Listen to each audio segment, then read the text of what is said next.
Bismillahirrahmanirrahim. Today's my topic is retention in orthodontics. I will give a brief overview of what is retention, and then I will discuss in detail the University of Washington's registry by Dr. Riedel. Basically, there are four schools of thought of retention. These are the occlusal school, the apical base school, mandibular incisor school, and the musculature school. And if we go to the definition of retention, then we can say that it is the working definition of retention in relation to orthodontics is the holding of teeth in optimal aesthetic and functional position. Now, the famous theories of retention are, that is the theory number one, teeth that have been moved tend to return to their former position. Theory number two, elimination of the cause of the malocclusion will prevent recurrence. Theory number three is the malocclusion should be overcorrected. Theory number four, the proper occlusion is an important factor in holding teeth in their corrected positions. And theory number five is bone and adjacent tissues must be allowed to reorganize around newly positioned teeth. Theory number 6 is if the low incisors are placed over basal bone, they are more likely to remain in good alignment. And theory number 7 is the corrections carried out during the periods of growth are less likely to relapse. And theory number 8 is that the arch form, particularly the mandibular arch, cannot be permanently altered with appliance therapy. Now I will discuss in detail the University of Washington's post-retention registry. The idea for the post-retention registry at the University of Washington should be credited to Dr. Richard Riddle, former chairman of the Department of Orthodontics. As the story goes, Dr. Riddle wished to determine how his American Board of Orthodontic cases held up many years after treatment. Upon collecting these records, he learned so much that he decided to increase the target population to all of his former patients. Later, Dr. Little joined Dr. Riedel in his effort, and they expanded the search to include cases from the graduate clinic, faculty practice, alumni, and other interested orthodontists. The result of this collaboration is a collection of approximately 900 cases that have follow-up records at least 10 years after the end of retention. That is 10 years after all retainers have been removed or discontinued. Although all of these theories are interesting, the reality is that today's orthodontists are still debating how to prevent teeth from moving after treatment. What lessons can be learned about relapse emerge from the orthodontic post-retention University of Washington registry? These points are 10 in number, and I will first discuss in brief and then in detail. So the number one is the post-retention changes are unpredictable. Number two is the arch length and width constrict over time, especially intercanine width. Number three is rotations usually relapse towards initial positions. Number four, some cases will display more favorable results. Number five, early treatment may not improve long-term stability. Number six, early post-retention stability is usually a mirage. Number seven is lifelong retention is the best insurance policy. And number eight is extraction of third molar is not necessarily helpful to prevent crowding. Number nine is a good news, maxillary teeth fare better. And number 10 is treat to excellence, that is the quality matters. So I will discuss all these one by one. The number one is the post-retention changes are unpredictable. Upon meeting a new patient, how often have we wished for a crystal ball to predict influences such as growth, treatment response, and cooperation? Having this knowledge in advance would certainly allow us to customize our treatment. The same could be said for the retention. If only we knew in advance whose teeth would have a high relapse potential and whose teeth would stay in their corrected positions. This knowledge will certainly allow us to tailor the type of retainers we prescribe. As we all know that the wear regime, however, as helpful as these predictors could be, the hundreds of cases in the registry seem to indicate that post-retention changes are unpredictable.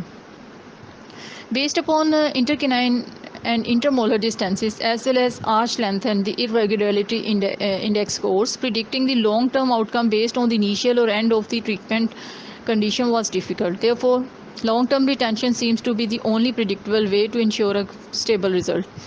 Even extraction cases, in which incisors are placed over basal bone, displaying only acceptable alignment in approximately one-third of the treated cases after 10 years, and by 20 years this rate was down to 10%. Although many cases relapsed towards the original pattern, this movement was not always the case. We were sometimes surprised by teeth moving opposite of the original positions. Of course, problems with the long-term retention can occur using fixed retainers. Oral hygiene can be difficult, and the possibility for caries under or around the lingual retainers certainly exists. Most orthodontists believe periodically checking these retainers is their obligation to ensure that they do not become loose. When they do loosen, relapse can sometimes occur alarmingly quickly, perhaps faster than the patient can make an appointment to have the retainer repaired. On rare occasions, twisted wires can remain bonded to the teeth, but through the relaxation or distortion of the wires, expressed torque can cause roots or crowns to move considerable distances. Given these limitations, bonded lower retainers are still a more reliable choice for long-term retention than removable retainers, which are notorious for being lost, thrown away, broken, and inadequately used. Now, the second point is the arch length and width constrict over time, especially intercanine width. Trends were noted in the post-retention cases, and a particularly strong one was constriction in arch dimensions, especially intercanine width.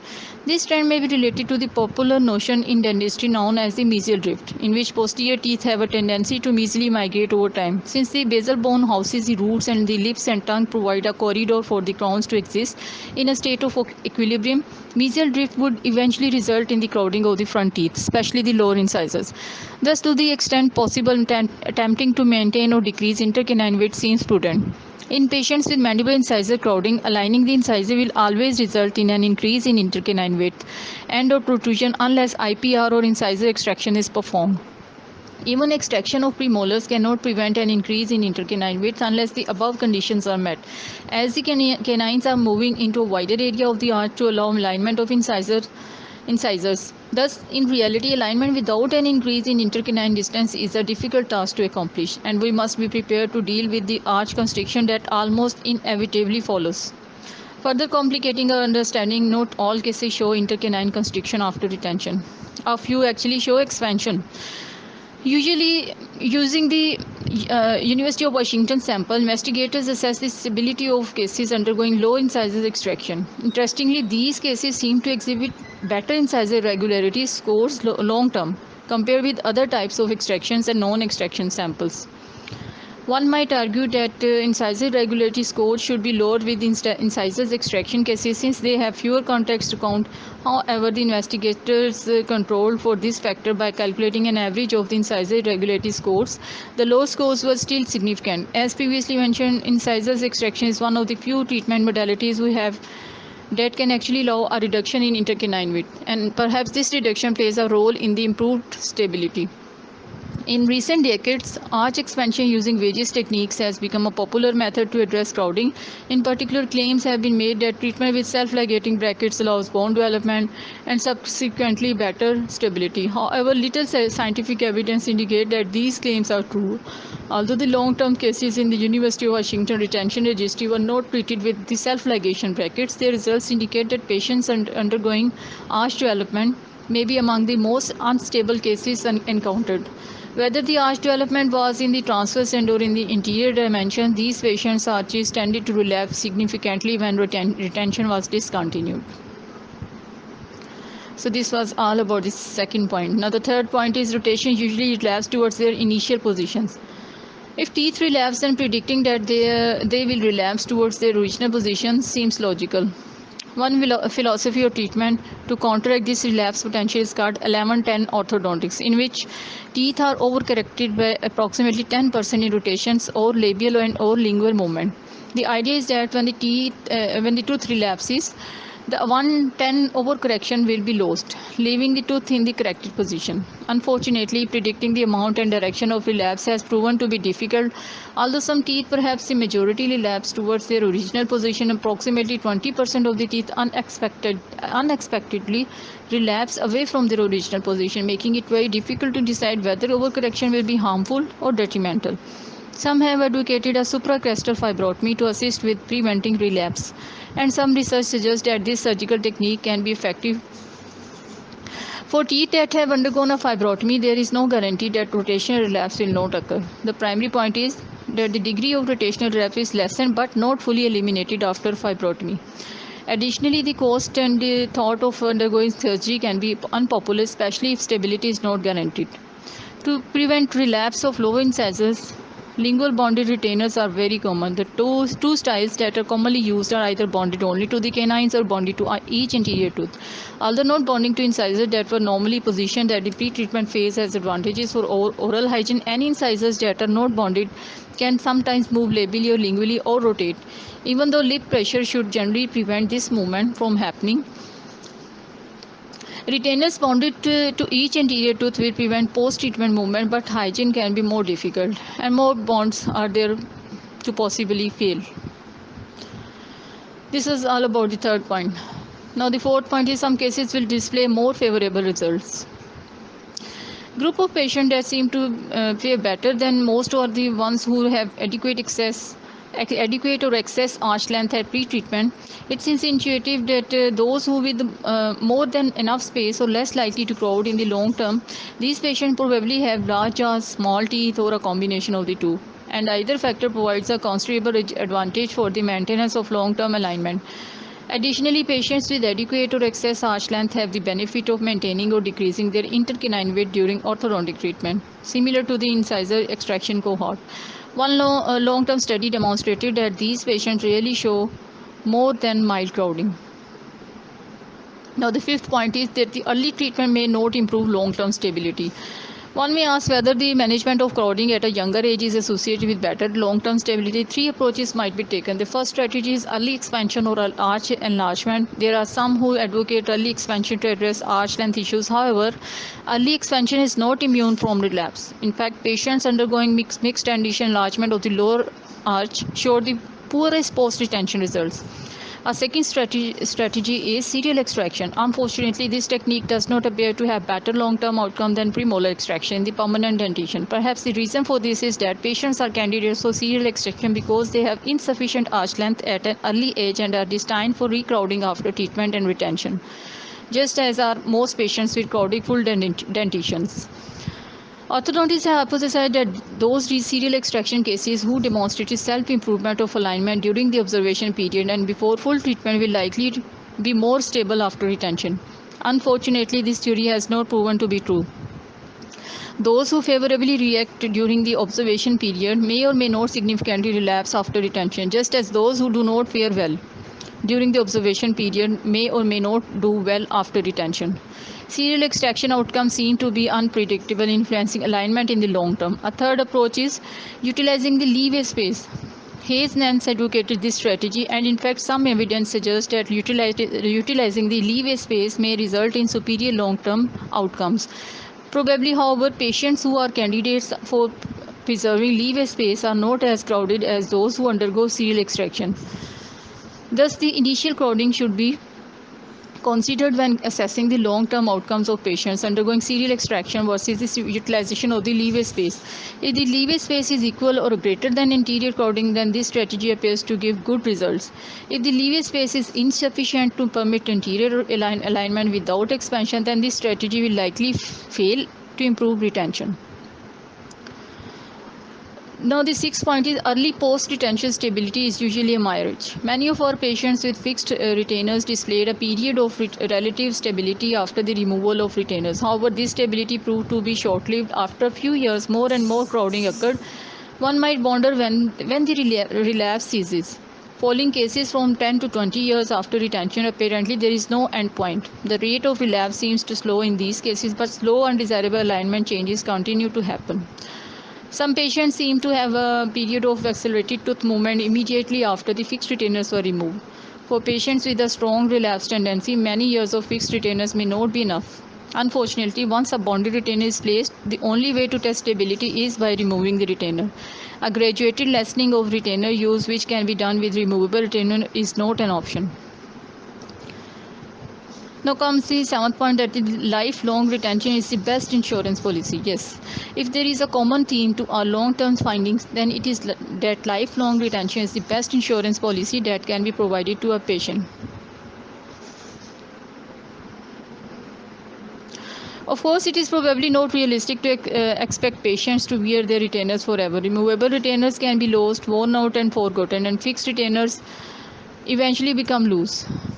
Perhaps one strategy is to enlist patients to become partners in the retention process. After all, they will quickly learn if they their teeth have a tendency to move or shift, especially if they are using removable retainers. Retention visits should be provide an opportunity to discuss retainer use and any observed relapse in candid and cooperative fashion, and to transfer ownership of the post-treatment changes to the patient.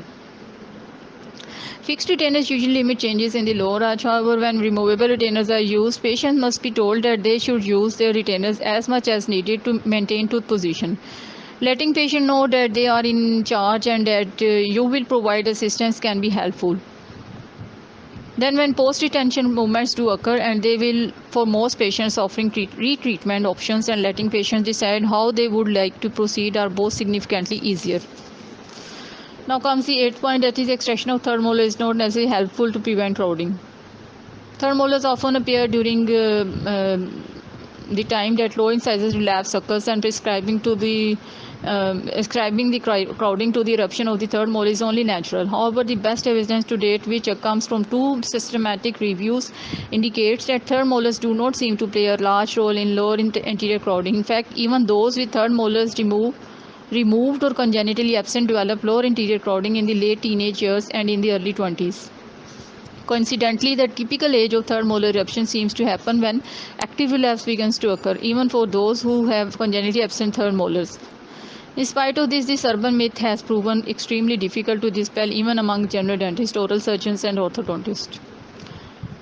9th point is a good news, that is the maxillary teeth are better. There are some positive findings from the University of Washington retention registry. It appears that relapse occurs for the upper incisors to a lesser degree, and in addition, the upper incisors do not necessarily mirror the alignment changes observed in the lower arch.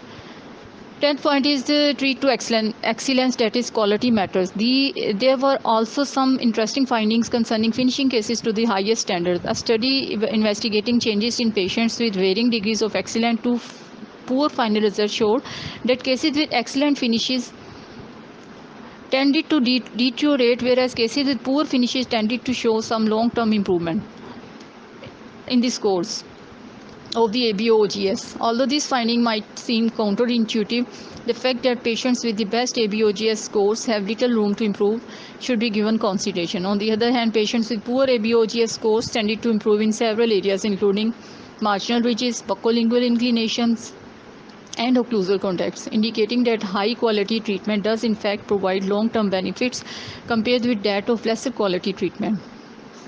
Feeling a little discouraged after reading the findings of the University of Washington post-retention registry is natural.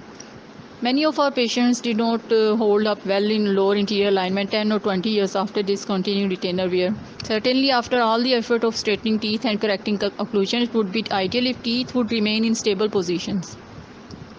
However, we are reminded that our bodies undergo changes during our entire lifetime. Perhaps the concept that a perfect occlusion will be stable is unrealistic. In fact, some have proposed using the term physiological maturation or normal aging rather than relapse to describe the changes that occur after treatment. Of course, we have strived for excellence, as the study by Net and Huang indicates that better occlusion will on average exhibit better alignment in the long term. However, above all else, perhaps we need to have candid and honest discussions with our patients before initiating treatment to ensure that they will understand the importance of retainers. Patients should also understand that despite the best efforts of orthodontists, teeth will and do move, change, and shift over time in somewhat unpredictable ways. Additionally, we also should acknowledge that our understanding of retention is less than perfect. In fact, a Cochrane systematic review published in 2006 concludes that there are insufficient research data on which to base our clinical practice on retention at present. Thanks.